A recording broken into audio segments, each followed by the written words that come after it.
Okay, so chapter 143 is going to be amazing. There's some major reveals here, so let's just get right into these spoilers. So first of all, Naoya is defeated by the blood that Choso used, so we can mark a W for Choso here. And this makes sense because it was established that, like him mixing his blood with piercing blood or just, blood manipulation has like that poisoning effect. We saw that Urarame, like, despite using reverse curse technique back in the Shibuya arc, it still was like affecting them. So I assume it's definitely going to affect Naoya as well, especially since he just took a supernova to the face. So we're also finding out here that Okkotsu is a double agent. So yes, this has finally come to the surface now. I know all of us have been speculating about what his true motives are, and we were all more or less kind of leaning on the side that he's not evil. He doesn't necessarily want to help the higher ups, but he kind of had to at that moment, to keep up, I guess, his facade here, because we're going to find out who his true allegiance lies with, and it's who we expected, which just, raises Okkotsu's stock even higher than it already has been at this point. So he's also telling Naoya that he will cure him, like Naoya himself,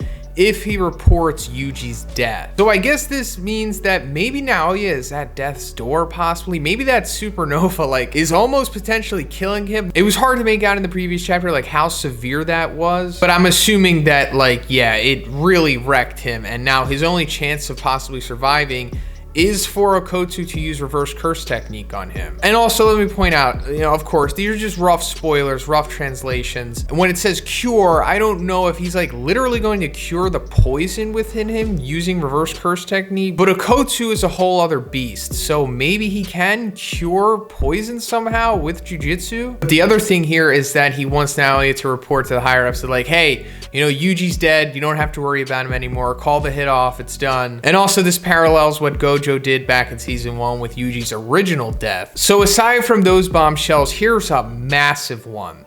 So while Yuji is in his suspended state, we'll say, he has a dream about his parents and his grandfather. So yeah, the first time we're getting some insight into Yuji's parents, and we actually do see a leaked panel of what his dad and mom looks like, or at least kind of looks like. From what I saw, you're not seeing the full appearance, just kind of parts of them. So his dad is just some regular guy, but his mom is a massive twist, big reveal here. His mom has the stitches on her head, meaning that his mom is very likely to be the brain. So yeah, I guess this is straight up confirming a lot of our suspicions up until this point. And it's that the brain had something to do with the origin of Yuji. Now, of course, it's not confirmed until it literally says it on the page, but come on, this is pretty much it. I mean, also, if you go back to chapter 136, when the brain is talking about the game of death, or I think that's what they're dubbing it now, which we'll talk about more at the end of these spoilers, but he says, the people who I had in jest cursed objects like Yuji Itadori, and then we get a flashback to when he first eats Sukuna's finger. He says, to the former, referring to Yuji, I gave strength as vessels, which at that point was, I guess, confirming that he did in fact manufacture Yuji to purposely be the vessel of Sukuna. And in this flashback, we're seeing that he is pretty much Yuji's mom.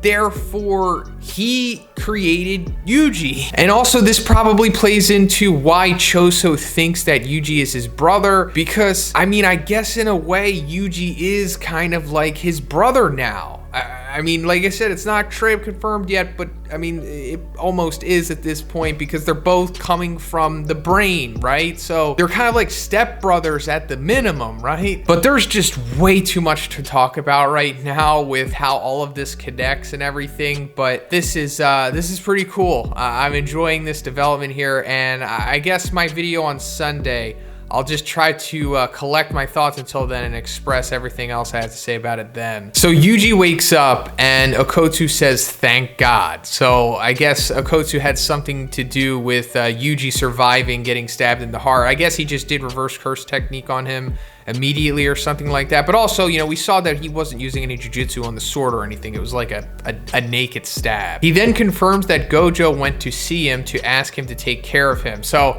that's what I was talking about. This is where Okkotsu's true allegiance lies, which I think I might have talked about in my chapter 137 review. But we knew that Gojo went on a business trip earlier on in the series, so he was absolutely talking to Okkotsu, as a lot have speculated that was the case, and it turns out that was true. And yeah, Gojo, you know, the boss that he is, preemptively set up a contingency plan, you know, just setting up like, hey, Okkotsu, there's kind of like an analog to you, Yuji out there. He's cool. Take care of him. Look after him, you know, if need be. So then Okkotsu explains the reversion technique to Yuji, who doesn't understand it. Now, again, rough translations here, but I'm pretty sure that reversion technique here is just the reverse curse technique, which we obviously know Okkotsu is capable of using. And like I said, you know, this is very likely how he's saving Yuji from dying here.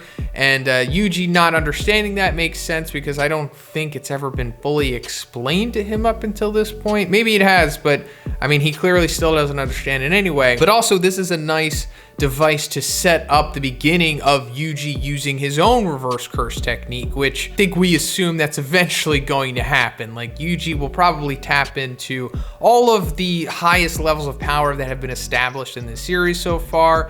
And if you want to be at the top of the power scale with a Jujutsu Kaisen, you need to have reverse curse technique or just positive cursed energy manipulation under your belt. So going further, Yuji died but revived. That's why Yuta is relieved. So yeah, I guess that's just confirming that he stabbed him and then just immediately did reverse curse technique possibly, but he was still unconscious from initially getting stabbed possibly. Okkotsu comforts Yuji with a talk about power. It's just, I guess, building the bond between Okkotsu and Yuji here. So Fushiguro appears. He shows up, awesome. Was expecting him to show up 2 chapters ago, but better late than never. He appears and asks Yuji for help. The brain has organized a revolution of death.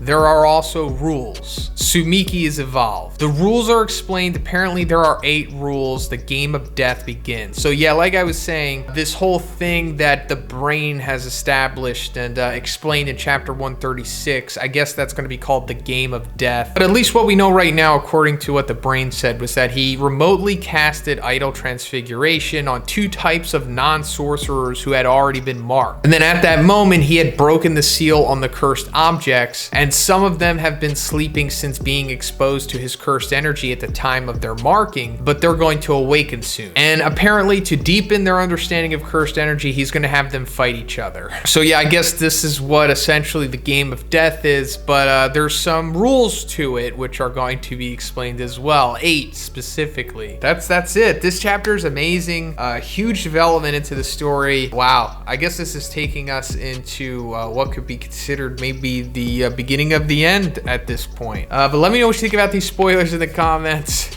If you like the video, guys, please give it a like. Please subscribe if you haven't already. Have a great day. I'll see you in the next one.